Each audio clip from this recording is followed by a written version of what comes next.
Very good morning scholars. चलिए, वही आपकी 12th class cash flow statement last chapter, उसके फॉर्मेट्स देख रहे थे हम। डेप्टर्स अकाउंट लास्ट क्लास में हमने देखा था। अब हम देख रहे हैं क्रेडिटर्स अकाउंट, है ना, लेनदार लेखा।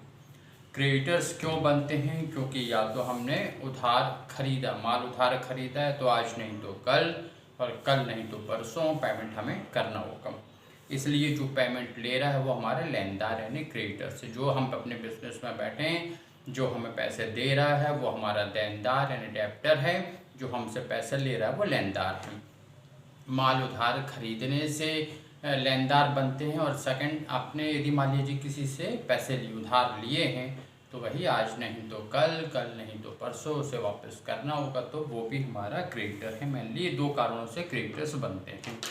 ठीक है, अब देखें क्रेडिटर्स अकाउंट। तो क्रेडिटर्स अकाउंट का क्रेडिट बैलेंस ही होता है, या तो बैलेंस नहीं होगा या फिर क्रेडिट बैलेंस ही होता है। और क्रेडिट बैलेंस क्रेडिट साइड ही बीडी होता है। जैसे debit balance debit side BD होता है यानी ओपनिंग बैलेंस, उसी प्रकार से क्रेडिट बैलेंस क्रेडिट साइड ही बीडी होता है यानी ब्राउट डाउन होता है। तो ये फॉर्मेट है आपका, ये तो आप जानते हैं, ये हमने पहले से बना लिया था ताकि इतना वक्त बच जाए। अब बाय बैलेंस बीडी, और ब्रैकेट में हम क्या लिख देंगे? तो ब्रैकेट में हम लिखेंगे ओपनिंग बैलेंस यानी प्रारंभिक शेष। ठीक है, क्रेडिटर्स अकाउंट के क्रेडिट के आइटम क्रेडिटर्स को कांस्टेंट रखते हैं या बढ़ाते हैं, और डेबिट के आइटम क्रेडिटर्स को अमाउंट को कम करते हैं यानी लेनदारों में कमी करते हैं। आ रहा समझ में? जैसा पिछले बार आपको डेटर्स अकाउंट में बनाया था। फिर नेक्स्ट है आपका बाय क्रेडिट परचेजेस। ठीक है, मतलब उधार खरीदा, उधार खरीदने पे क्रेडिटर्स बढ़ेंगे।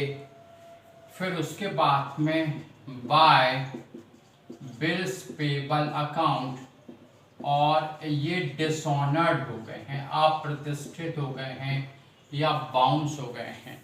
आपने जो है क्रेडिटर्स को बिल्स दिए थे लेकिन वो बाउंस हो गया, तो ऐसा तो नहीं क्रेडिटर्स आपसे पैसे आप नहीं लेगा, बिल्कुल लेके रहेगा आप, है ना, विद इंटरेस्ट भी वापस लेता है, या कभी कभी तो कोर्ट तक बात पहुंच जाती है। ठीक है, आपने पढ़े शायद 11th में ज़रूर पढ़ा होगा, आलोकन व्यय बोलते हैं या नोटिंग चार्जेस भी कहते हैं उसको, ऑपरेटिंग चार्जेस भी कहते हैं। ठीक, चलिए, तो इस तरह से बिल डिसऑनर्ड हो गया, तो ये आपका जो अभी भी क्रेडिटर्स बने रहेंगे, बनी सी बात है, कम तो हुए नहीं। फिर नेक्स्ट है आपका बाय बैंक अकाउंट, और ब्रैकेट में क्या? तो चेक, ये डिस जो लिख रहे हैं वो डिसऑनर्ड है। तो भाई जैसा बिल्स पेबल आपका डिसऑनर्ड हुआ, वैसे चेक भी डिसऑनर्ड हो गया। ठीक है, चलिए, अब यहाँ पर डेबिट के आइटम क्या कर रहे हैं? क्रेडिटर्स को कम कर रहे हैं। तो कम कैसे होंगे? उनको पेमेंट करना पड़ेगा तभी तो कम होंगे, है ना। तो टू कैश अकाउंट, ठीक है, to cash account amount paid to creditors. ठीक, फिर टू बैंक अकाउंट भी लिख लो यदि चेक से पेमेंट किया है।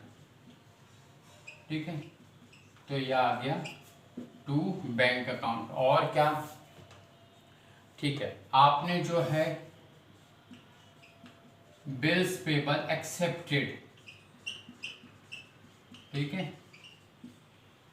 तो यदि आपने जो है बिल्स पेबल इशू के एक्सेप्ट किया है तो उससे क्रेडिटर्स कम होंगे। फिर उसके बाद में यदि आपने डिस्काउंट जैसे वहाँ अलाउड किया था डेटर्स के केस में, तो यहाँ पर आपने डिस्काउंट रिसीव किया है तो आपके क्रेडिटर्स कम होंगे। लेनदार ने कहा कि ठीक है इतने पैसे आप रहने दो, तो इतने कम करके दे देना, तो वो डिस्काउंट मिल गया। फिर क्रेडिटर्स ने जो थे आपके, उनने गुड्स ही कुछ वापस कर दी, तो टू परचेज रिटर्न्स अकाउंट, है ना, इस तरह से। Finally to balance CD, bracket में आप क्या लिख देंगे? Closing balance. आ रहा समझ में? और टोटल कर दो भैया यहाँ पर, है ना। ठीक है, और बैलेंस, ये बैलेंसिंग अमाउंट रहेगा जनरली। और नहीं तो कुछ भी आपका हो सकता है, कभी आपसे पूछा जाए कि क्रेडिट परचेस कितनी थी, तो वो ओपनिंग बैलेंस क्लोजिंग बैलेंस आपको दिए रहेंगे, तो जो क्रेडिट परचेज है वो आपका बैलेंसिंग अमाउंट है वो फाइंड आउट करना था। जैसे आपने 11वीं क्लास में सिंगल एंट्री सिस्टम में भी ये सब करके रखा है, ठीक है। चलिए, तो इस तरह से ये क्रेडिटर्स अकाउंट है और छोटी छोटी बातें, और फिर आप नेक्स्ट क्लास में हम न्यूमेरिकल्स ही करेंगे आपके। हाँ, चलिए, अब जैसे क्रेडिटर्स को पेमेंट कितना किया, यदि ये कैलकुलेट करना है